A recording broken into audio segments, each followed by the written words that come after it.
Serikali imeajiri walimu wengi sana, hasa kundi la vijana limeajiriwa kwa kasi, na vituko tunavyoviona kwenye mitandao na kuisikia vile involve rika hili la vijana. Sasa kama tunavyolea watoto wale, tuwalee na walimu vijana. Tusipoteze imani hiyo, tuendelee tuwalee nao, tuwakumbushe majukumu.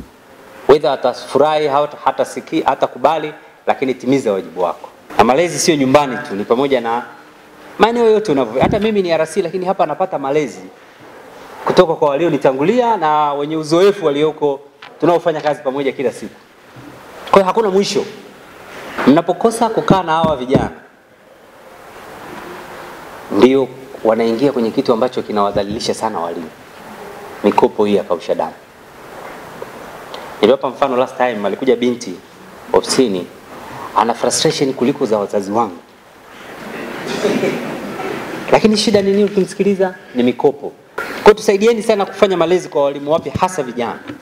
Kwa sababu ndio kundi rika kubwa, kila ajira zinapotokea ndio kundi kubwa linapewa kipaumbele. Hata ni lazima tuwalee ili watimize majukumu yao vizuri kwa faida iliyotarajiwa. Umuhimu wa shajara wote tunaufahamu. Kuna mgeni hapa. Shajara ya elimu ni dhana ambayo imebuniwa katika mkoa wa Mbeya na imeanza kutumika mwaka jana. Hizi shajara za elimu ni dhana ambayo inasisitiza ufundishaji na ujifunzaji kwa malengo.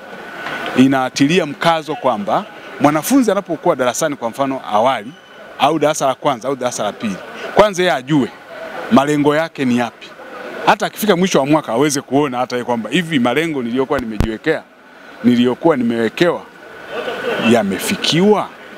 Mwalimu pia ataangalia.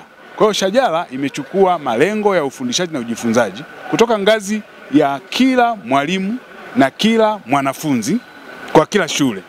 Baadaye unapata kwa kila wilaya, baadaye kwa kila shule, baadaye kwa kila halmashauri na mpaka mkoa. Kwa hiyo shajara hii ni muhtasari wa malengo ya ambayo tunayatekeleza wakati wa ufundishaji na ujifunzaji. Shajara hii sisi kama walimu inatusaidia kwanza kuona wapi tumetoka kwa mwaka uliopita, mwaka 2024, lakini wapi tunaelekea kwa mwaka 2025 katika kukamilisha malengo yetu ya kielimu katika mkoa wa Mbeya. Yote ni katika kupandisha elimu, ufaulu wa wanafunzi wetu. Lakini tukiangalia katika swala la mikopo ya kausha damu kwa sisi walimu, ni kweli kuna wimbi kubwa la walimu ambao wanaathirika na mikopo hii ya kausha damu.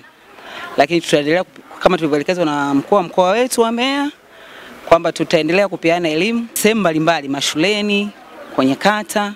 Tunaendelea kupeana elimu ili tuweze kujikwamua, tuweze kujiwekeza na kutafuta kipato mbadala, tusitegemee tu ajira yetu ya walimu. Kwa habari ya shajara ambayo imezinduliwa leo na Mheshimiwa Mkuu wa Mkoa, ina mchango mkubwa sana kwenye utendaji wa kazi, kwa sababu lengo la shajara kwanza inaonyesha malengo ya ufundishaji na ujifunzaji wa mwanafunzi na mwalimu pia. Kwa hiyo kwanza inasaidia kuinua taaluma ya mtoto, lakini pia na malengo ya mwalimu aliyojiwekea akiwa shuleni kwa somo lake analofundisha.